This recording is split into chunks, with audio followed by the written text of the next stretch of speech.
Are you thinking about becoming a storyboard artist and you'd like to know what skills are needed to become a storyboard artist in the industry? In this video, I'd like to talk about my opinion on storyboard artists and their skill levels, and some ideas on how to level up.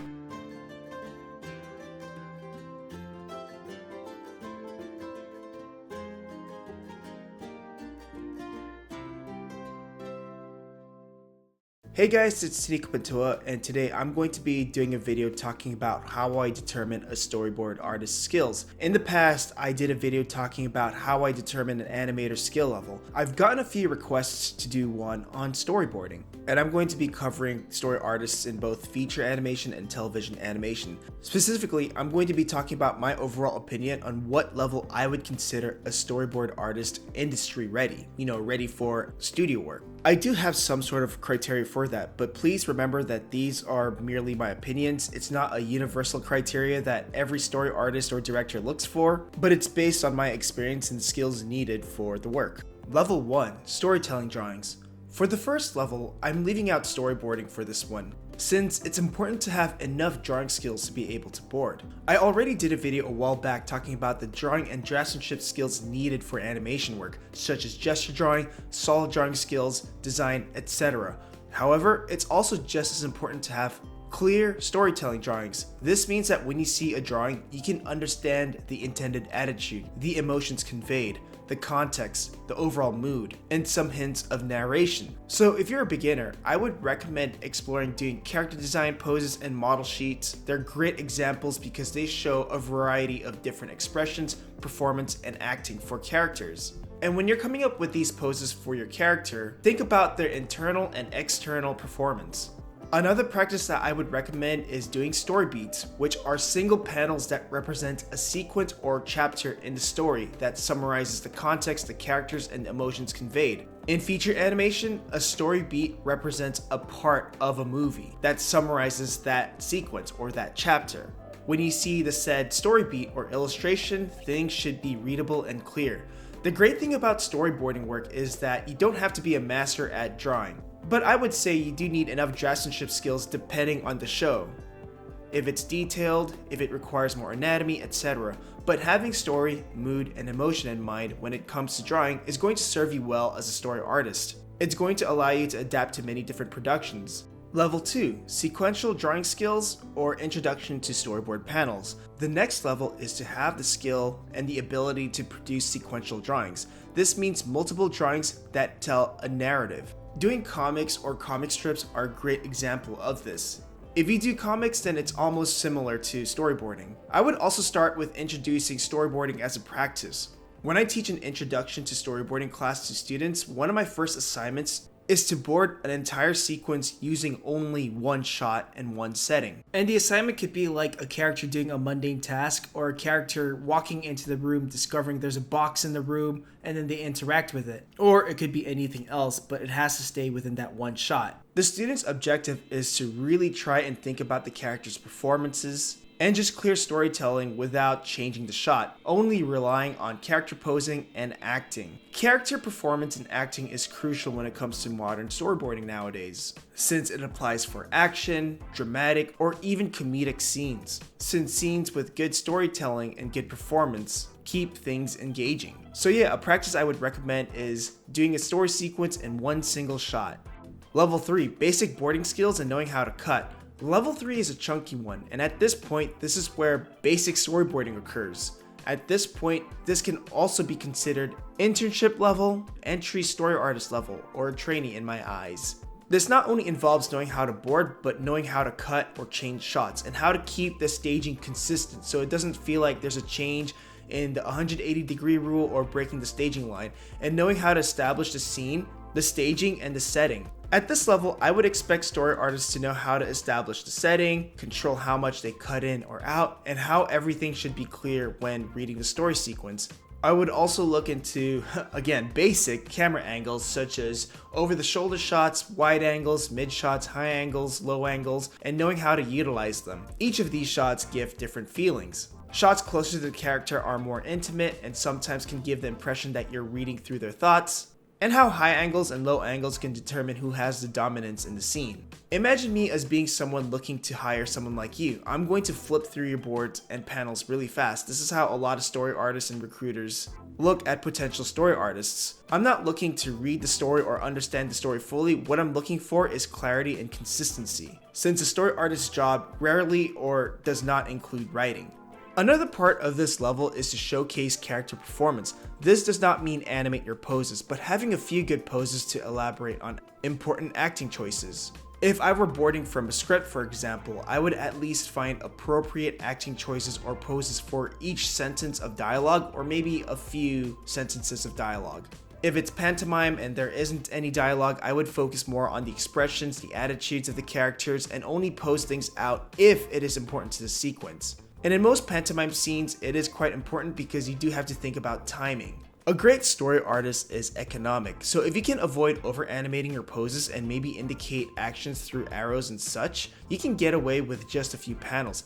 Economy is key and important, especially when you have a lot of different departments constantly making revisions, changes, and edits in story sequences. Remember, it's easier for an editor to work with a few panels than 50 panels of a guy throwing a single punch. As a practice, I would start taking a few pages from a script or something from a book and do simple boards to that. Like I said, I would consider story artists in this level for entry-level work, trainee, or revisionist work. I would also consider these artists for TV animation opportunities or feature animation projects that are more character-driven. Level 4, adept in film and cinematic language. I would consider these guys experienced or generally industry ready. Storyboarding is a skill that applies to games, film, and animation. It is a cinematic language. Animation is cinema. At this point, you have to be able to showcase your filmmaking skills. This is where you're choosing more advanced shots and compositions to tell a story. I would start thinking about the subtext of your story or your script. The things that are not said in dialogue can be emphasized with shots or even acting. Shots like the French over, the Dutch angle, extreme close-ups, and extreme wides. It's knowing how to come up with shots that best serve the context of the story and when to use them. I would also start thinking about framing devices or utilizing the set or the setting of your backgrounds. Things like foreground elements or the usage of walls and space to make a character feel enclosed. You can make a character feel isolated by utilizing the set and the shots, or things like using background props and sets to make two characters feel divided from each other.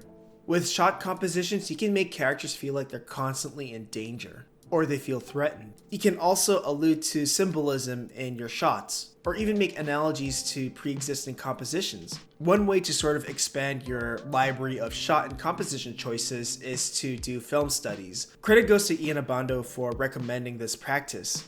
It's when you're just watching a film, you pause at a shot and you just sketch it, trying to recreate the composition. You also have to consider what the sequence is about, what the characters are going through in that sequence, and by doing film studies, it makes you observe why the film director chose certain shots to amplify the subtext of the story. These types of people I would consider hiring for being part of the main team in a feature animation productions, or bring them into projects that are more cinematic than usual. The last level is level 5, tone and adaptability. You should remember that in animation, it's like film. It's all about casting. Some artists are great at gags and comedy, some artists are great at the dramatic and the melancholic, and some are vicious when it comes to action. Some artists are great at the fun and games moment, the montage sequences, and some are great at the more low-key vibes or the mundane. That's why there are many amazing storyboard artists who work on shows like SpongeBob, and another spectrum that would work on a show like Invincible or Korra. Some work great in children's cartoons, some work great in adult animation. And then there's a few that can adapt to both, or even more. While I do believe some artists are better at others in certain tones and genres, it's important for every artist to have a control and understanding at a few of them. A beginning story artist's mistake is to try and showcase everything in a scene, whereas when you're boarding a scene, you should try to identify the point of the scene. In all the productions I've worked on, we always try to figure out the point of each sequence in an episode or a feature. We determine things like an emotional arc for the main character or a crucial plot point that establishes the tone and the mood. Beginning story artists would make the mistake of trying to put in a bit of comedy, for example, if the scene is dramatic, or showcase strong draftsmanship skills by animating camera moves when the scene doesn't need it. There are times where I've worked on fun sequences and some that are dramatic and melancholic. Another thing that I want to address again is the adaptability side. You want to be able to have skills to jump between different genres and shows, or whatever you're comfortable with. So someone who is fully industry ready is being able to switch between different productions when needed. You know, there's a reason why I was able to work on a Christian show for kids, and the next thing I know, I'm drawing penises for a violent adult show. It's because I understand the tone for production and I can adapt. And to be at this stage, I really do believe in, again, the personal project, because when I work on personal projects, I'm able to tap into projects and ideas and genres that I wouldn't be able to do for work. If we're talking about storyboarding strictly, you know, maybe try exploring your writing sensibilities, write a script of it, and try boarding to that. Maybe storyboard a sequence from your favorite book, or do a storyboard sequence of maybe a stage play or your favorite musical, and see how you can adapt that into the world of filmmaking, storyboarding, and animation. Because honestly, that's where most of the problem solving comes into play.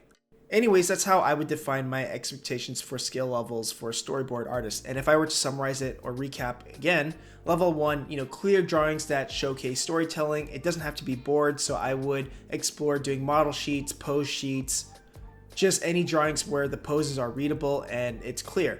Level 2, sequential drawing skills and basic panels. So this could involve comics or doing storyboards where you're only storyboarding with one shot only and the shot doesn't change. So you're really emphasizing the storytelling of the character performance. Level 3, essential boarding skills. So cutting between shots, consistency, and basic shot knowledge. This is pretty much storyboarding already, and I would consider this level industry ready for entry-level positions. Level 4, having a grasp on more advanced and cinematic shot choices that serve your stories or your storyboard sequences. So I would do film study and expand your cinematic language. Level 5 is knowing how to utilize tone and how to switch gears for different genres or different productions. You don't want to be the type of person that can only play one role or be cast as this one note thing. A lot of the really good storyboard artists that I worked with were able to jump between action shows, comedic shows, feature films. So this is where you kind of have to, you know, explore personal projects or explore different genres in storyboarding.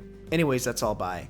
Interested in learning hand-drawn animation or learning how to finish an animated shot from beginning to end? Have a look at the store where you'll find the complete Introduction to 2D Animation video course, tutorials, and other resources.